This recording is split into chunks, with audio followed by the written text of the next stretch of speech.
తేనె ఉన్న పొద్దున్నే లేవగానే నేను ఇప్పుడే అదే అడుగుదాం అనుకున్నాను. ఇక్కడ అటు వెళ్తుంది, అటు నుంచి ఇటు వస్తుందో నాకు తెలియట్లేదు. నాకు తెలిసి అటు నుంచే వస్తుంది అంటుంది. ఆ? మాట్లాడితే ముత్యాలు రాలిపోతాయి అన్నట్లుగా అంత కమ్మగా మాట్లాడతారు ఏంటి మేడం మీరు?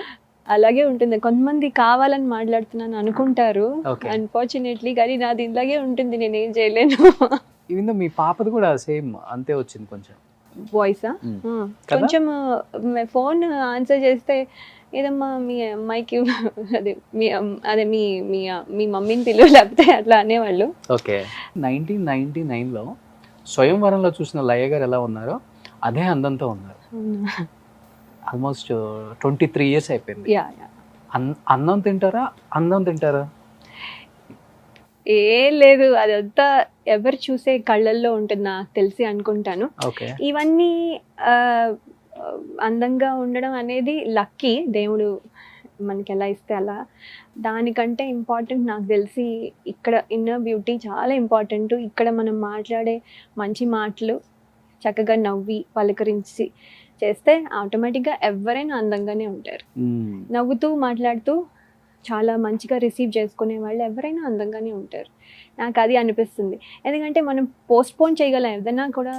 మంచి ఆహారం తీసుకుని మంచి పాజిటివ్ మైండ్తో ఉంటే కొంచెం ఓల్డ్ ఏజ్ని పోస్ట్పోన్ చేయగలం, కానీ వీ కెనాట్ స్టాప్ ఇట్. ఎందుకంటే ఆ టైంలో ఉన్న హీరోయిన్స్ లో మిమ్మల్ని ఇలా చూడటం చాలా మంది కొంచెం లావ్ అయిపోయారు. అవునవును, అది లావు కంటే హెల్దీ అనొచ్చు, హెల్దీ అయి ఉండొచ్చు.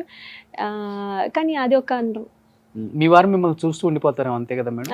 అలా ఆఫీస్కి ఏం లేదు, వెళ్తారా? అలా ఏం లేదు రోషన్. అదేదో పసిలో ఉంటుంది, తర్వాత అంతా నార్మల్ గానే ఉంటుంది. అంతేనా? Yeah, yeah. పోన్లే, అమెరికాలో ఉన్నా కానీ నిజాలు చెప్తున్నారు. అంతే కదా మరి. ఇప్పుడు ఎన్ని రీల్స్ కానివ్వండి, లేకపోతే జోకులు కానివ్వండి, లేకపోతే ఈవెన్ మన కామిక్స్ బుక్లో కానివ్వండి, ఎప్పుడు చూస్తే మన హస్బెండ్ అండ్ వైఫ్ మీద ఉన్నన్ని కామెడీ ఇవి ఎందులోనూ ఉండవు. That is how it is. కానీ అలా అని వాళ్ళకిద్దరికి మధ్యలో ఇష్టం ఉండకుండా ఉండదు, ఇష్టం ఉంటుంది కానీ, బట్ ఇలాంటివి కూడా జరుగుతుంటాయి. లయ గారు 13 years తర్వాత స్క్రీన్ మీదకి వచ్చారు కాబట్టి తెలుగు ఆడియన్స్ చాలా మంది ఇప్పటికీ మిమ్మల్ని ప్రేమించే వాళ్ళు ఉంటారు. బట్ 1999 23 years అయింది ఇండస్ట్రీకి వచ్చి.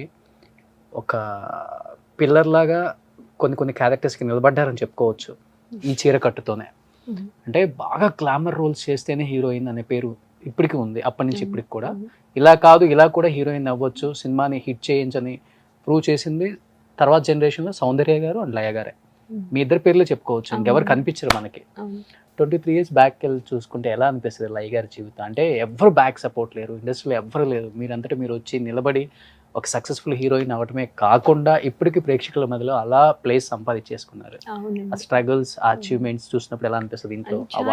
చాలా హ్యాపీగా అనిపిస్తుంది. ఎందుకంటే మేము అనుకున్నది కాదు, అలా అని ఇష్టం లేదని కాదు, ఏదో ఒక రకమైన భయం. మనం కూడా చేయగలమా అసలు? అంటే ఎవరు దానికి చాలా బ్యాక్గ్రౌండ్ కావాలి, దానికి చాలా ట్రైనింగ్ తీసుకోవాలి, దానికి ఇది అది అని ఒకలాంటి ఇల్యూషన్లో ఉండేవాళ్ళం.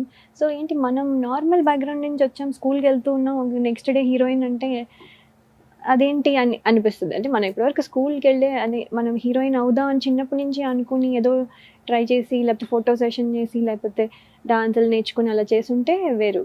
అలా ఏం లేకుండా సడన్గా వెళ్ళేసరికి అసలు ఆర్ వి రెడీ అని అనుకుని, అసలు మనం డూ వి డిజర్వ్ దిస్, అసలు మనము చేయగలమా అనుకునే టైం నుంచి అందరూ, అంటే అలాగే నా ఫస్ట్ సినిమాలో అందరూ పెద్ద ఆర్టిస్టులు ఉన్నారు.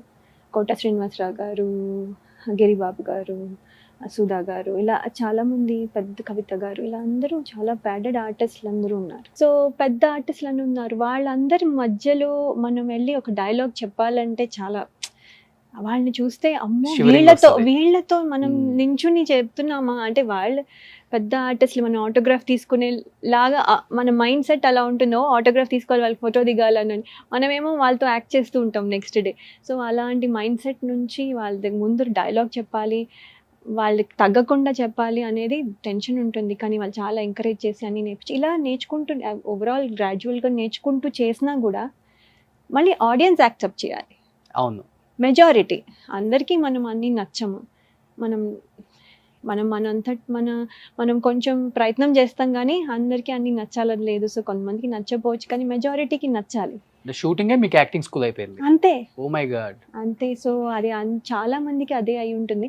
బట్ నాకు అది అవ్వడం అలా నేర్చుకుంటూ ప్రతి సినిమాలోనూ ఏదో ఒకటి కొత్తది నేర్చుకోవడం ఎప్పుడు ఒక learning experience. By the time okay ఇప్పుడు కొంచెం ఒక అండర్స్టాండింగ్ వచ్చింది, ఇప్పుడు కొంచెం ఎక్స్పీరియన్స్ వచ్చింది అనుకునేసరికి నేను చేయలేదు ఇంకా సినిమాలు అని అనిపిస్తుంది అనమాట. అయ్యో కొంచెం బెటర్గా అవుతున్నాము అనిపించేసరికి వదిలేసాను అని.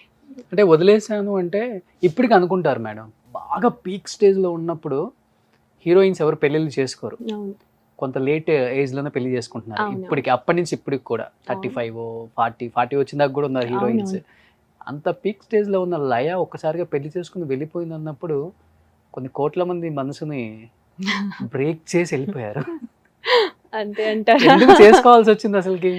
అంటే నేను కూడా అబ్జర్వ్ చేసినట్టు ట్రెండ్ మారుతోంది. ఇప్పటి వరకు ఫ్యామిలీ రోల్స్ చేస్తూ ఉంటే ట్రెండ్ మారుతుంది. ఆ ట్రెండ్కి కీపప్ చేసుకోగలిగేదాన్ని ఏమో. కానీ ఈ లోపల ఏమైందంటే నాకు కూడా ఒక మంచి మ్యాచ్ వచ్చింది. సో ఏమైందంటే మళ్ళీ మనకి మనం చేసుకుందాం అనే టైంకి మంచి అండర్స్టాండింగ్ పర్సన్ దొరుకుతారో లేదో అని. ఆయన ఎప్పుడు నన్ను సినిమాలు చేయొద్దు అని కానీ అది తప్పు అనో కానీ ఏమీ లేదు. ఇప్పుడు నా రీల్స్ అన్నీ కూడా ఆయనే తీస్తారు, నా ఫోటోలు అన్నీ ఆయనే తీస్తారు. ఆయన ఎంత బిజీయో ఆయన. చాలా అందంగా తీస్తారు మేడం. చాలా చాలా. నేను నాకు ఓకే అన్నా కూడా లేదు మళ్ళీ ఇది ఇక్కడ సరిగా లేదు మళ్ళీ అని చాలా ఇంట్రెస్ట్తో. అంటే అది మాకేంటంటే ఒక ఫన్ యాక్టివిటీ అంతే. మేము ఏదో ఇప్పుడు చేసేసి ఇప్పుడు ఏం చేసేస్తాం. ఎవర్రా చెప్పింది భర్తలు సపోర్ట్ చేయరు అని? చూడండి ఇక్కడ. అవును అది కరెక్ట్. అంటే కొంతమంది చేయకపోయినా మనసులో నుంచి చేస్తారు, వాళ్ళకి చేయడం రాదు. కానీ మనసులో ఎప్పుడు గో అంటే చాలు కదా, వాళ్ళు రిస్ట్రిక్ట్ చేయకపోతే చాలు. So that is also support right. కానీ ఇక్కడ ఏంటంటే నాకు ఆయన లేకుండా నేనేం చేయలేను. సో అన్నీ ఆయనే చేస్తారు. సో నాకు ఇప్పుడు రీల్స్ అన్నీ కూడా ఆయన తీసి పెడతారు. ఈసారి ఈ కెమెరా కాదు, ఈసారి ఈ కెమెరా వాడదాం, ఈసారి ఇలా చేద్దాం అలా చేద్దాం. పాపం హీల్ ఆల్సో హీస్ ఇంట్రెస్టెడ్. అంతే, ఏం లేదు. నేను హ్యాపీగా ఉంటే ఎంత మంచి హస్బెండ్ దొరికినా కానీ మేడం పీక్ స్టేజ్లో ఉన్నప్పుడు పెళ్లి చేసుకుని వెళ్ళిపోయిందన్న బాధ అయితే ఉంది కదా మీకు? ఉంటుంది. అది లేదు అని నేను చెప్తే అబద్ధమే అవుతుంది. ఆ అబద్ధం చెప్పకూడదు కాబట్టి ఉంటుంది. సినిమాలు చేయకుండా ఉండడం కూడా కష్టమే. చేయకూడదు అంటే రోజు మనం మనము ఎంత కష్టపడి ఒక పొజిషన్కి వచ్చిన తర్వాత అన్నీ గివప్ చేసి వెళ్ళిపోవడం అంటే చాలా కష్టం. బట్ ఒక్కసారిగా అంత స్టార్డమ్ చూసిన లయ గారు పెళ్లి చేసేసుకొని 3 మూడులో అనే బంధంతో ఒక ఇంట్లో ఉండిపోయి ఒక వైఫ్ ఒక తల్లి ఇదే రోల్ అయిపోయింది అన్నప్పుడు ఫీల్ అయ్యారా కొంచెం? అంటే ఆ రోల్ చాలా ఎంజాయ్ చేస్తాము. అంటే అది కూడా అందరూ చేసి, కానీ అది చేస్తూ ఇది చేసే వాళ్ళు ఉన్నారు.